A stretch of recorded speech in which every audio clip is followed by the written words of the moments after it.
నీ పేరేమిటమ్మా? వాగ్దేవ్ అండి. 2 ఏళ్ల క్రితం నావి 2 ఉత్తరాలు మీ పత్రికలో పడ్డాయి, గుర్తులేదు? గుర్తుంది. లేకే కేవలం ఆ ఉత్తరాల వల్లే మా పత్రిక సర్క్యులేషన్ 10,000కి పడిపోయింది. నువ్వేనా తల్లి? ఏం కావాలి? ఇదిగోండి. ఏమిటది? నేను ఈ మధ్య కొన్ని కవితలు రాశాను, మచ్చుక్క ఒకటి వినిపిస్తాను, వినండి. ఆకాశం రంగు నీలంగానే ఎందుకుంటుంది? ఎర్రగా ఉంటే బాగుండదు గనక. రక్తం ఎరుపు రంగులోనే ఎందుకుంటుంది? నీలంగా ఉంటే బాగుండదు గనక. మల్లె తెల్లగానే ఎందుకుంటుంది? నల్లగా ఉంటే బాగుండదు గనక. ఈ విన్నా కూడా నేను ఎందుకు బతికే ఉన్నాను? నాకు చావు రాలేదు గనక. చాలా బాగుందండి. ఈ వాక్యాన్ని కూడా కలుపుతాను, వీటిని మీ పత్రికలో వేయించండి. వీటిని ఇక్కడే ఉంచుతాను.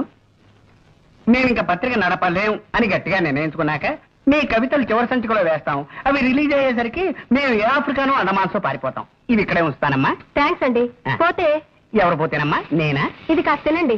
పోవడానికేనమ్మా?